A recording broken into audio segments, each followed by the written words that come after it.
Hello and welcome to our channel. Greetings from SEL IT Academy. Today we shall be giving you a brief overview of our data science course. Before we cover the syllabus details, let's talk about the course overview first. Here we have answered some queries for you. If you have any more doubts, feel free to contact us at the links below. What shall I learn? This course teaches you the data science using Python right from the basics. So even if you are a beginner or you already have some programming knowledge, this data science course will be perfect for you. What facilities can I avail?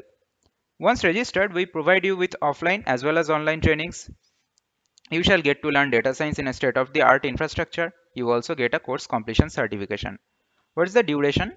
The course will take up approximately 36 hours of your time. The exact time may vary depending upon your experience and trainer. What are the career opportunities after this course? Certified data scientists find employment in various careers like data architect, data engineer, machine learning scientist, etc. Also, data scientists in India command a salary of minimum 6 LPA. Do I get to work in hands-on projects? Yes. The coursework itself consists of a series of projects that examines and challenges your concept and understandings of data science. We have carefully prepared the capstone assignment to give you a feel of real-world project so you can be confident during your interviews. Will I get placement assistance? Of course. We know how much placements are important to you. Keeping that in mind, we provide placement assistance to all of our enrolled students. Let's move on to discuss about the course structure in detail. First, we have the basics of Python, where we shall be learning about the various primitive data types int, float, bool, and string. We shall see the various inbuilt operations on strings, how to slice on strings, and how to slice with strides. Next, we learn about the primitive data structures in Python, lists, tuples, dictionaries, and sets, and the supported methods that can be called. We also learn how to implement classes and objects. Next is the final section in Python where we learn about the various operators in Python, arithmetic, relational, conditional, and other operators, which help you to write conditional statements. This leads us into the next section where we learn about looping syntaxes and methods or functions. These are useful concepts that you shall be using later on. Finally, we talk about file handling using Python and reading from and writing to them. In our next section, we talk about the Anaconda distribution, more specifically about Jupyter and Spider environments. We will be learning how to install packages, how to update them, how to create and switch between different virtual environments for different workbooks. Next, we get familiarized with some essential Python libraries for data science.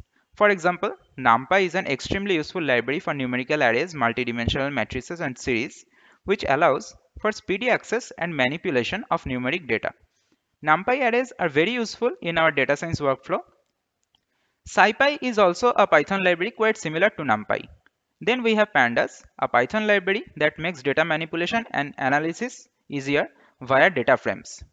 Large datasets like CSV files and Excel files and time series data can be analyzed in just a few lines of code using Pandas.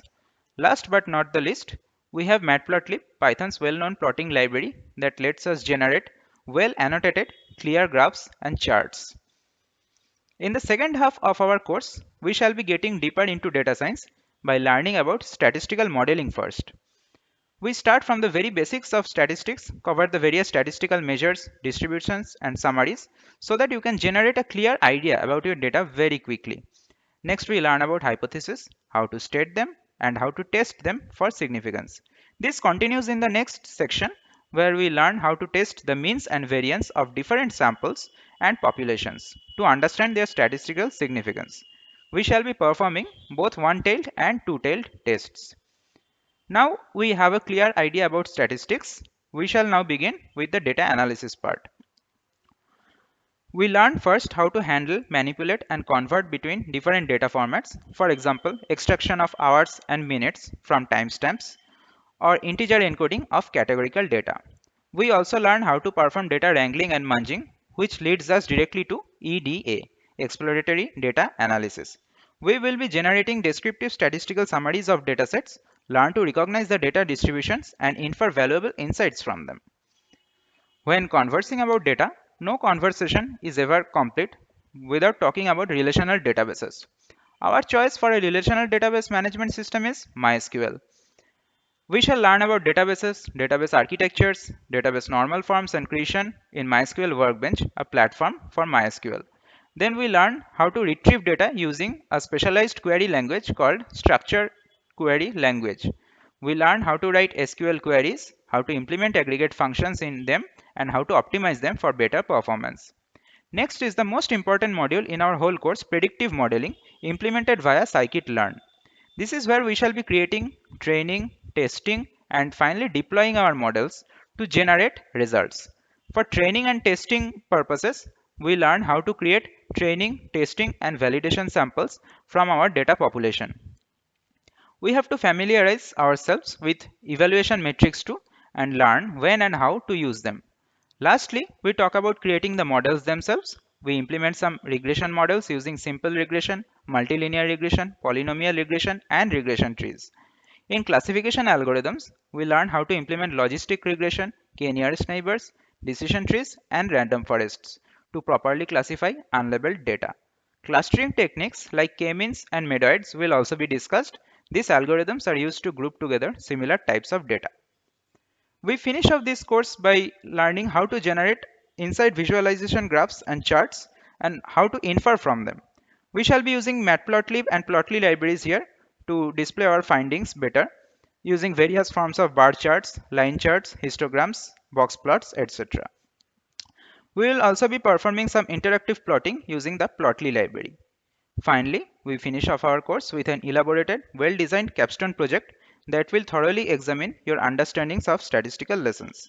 This will be a major project in nature where you shall have to implement all of your data science learnings in order to answer the problem statements.